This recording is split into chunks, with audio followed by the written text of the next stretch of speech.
Sedikitnya 136 negara setuju untuk menerapkan aturan perpajakan internasional yang dinegosiasikan Organisasi Kerjasama dan Pembangunan Ekonomi atau OECD selama hampir 4 tahun.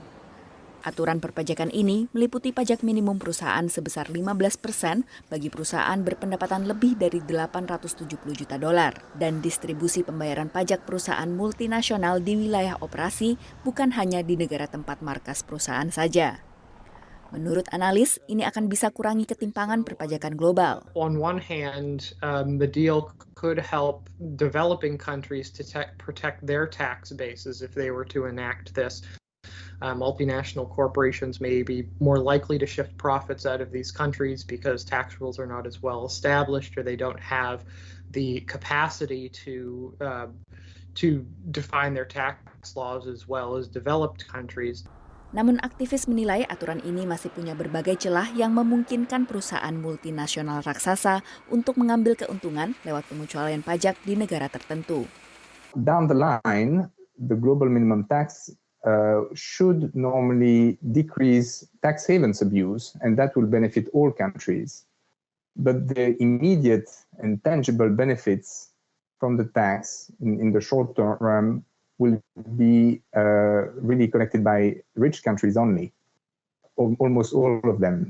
Pemerintah AS di bawah Joe Biden mendukung aturan pajak minimum global ini, namun untuk disahkan masih butuh persetujuan Kongres. Menurut estimasi OECD, aturan ini akan menghasilkan tambahan pemasukan sebesar 150 miliar dolar dari pajak global tiap tahunnya. Meski demikian, diperkirakan aturan ini paling awal baru akan bisa diimplementasikan pada tahun 2023. Sejumlah negara yang setuju, termasuk Tiongkok dan Irlandia, masih berupaya melindungi insentif pajak yang mereka terapkan saat ini. Indonesia termasuk salah satu negara yang mendukung aturan pajak minimum global. Dalam wawancara eksklusif dengan VOA, Menteri Keuangan Indonesia Sri Mulyani Indrawati mengatakan Indonesia telah mempersiapkan diri untuk bersaing dalam investasi global. Ya, Indonesia harus siap.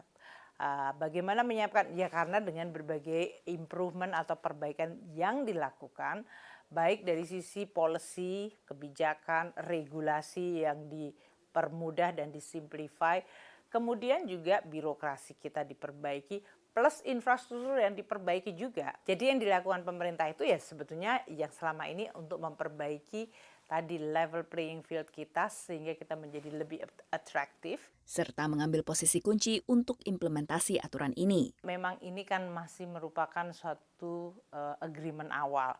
Masih akan banyak sekali pembahasan di level teknis yang oleh karena itu nanti Indonesia sebagai presiden dari G20 pasti akan kemudian diharapkan menggunakan kesempatan itu untuk membahas masalah-masalah yang makin progresif teknis supaya keadilan itu bisa betul-betul tercipta melalui agreement dan juga dari kesepakatannya. Konferensi tingkat tinggi G20 akan digelar di Bali pada tahun 2022 mendatang. Demikian laporan Virginia Gunawan dan tim VOA.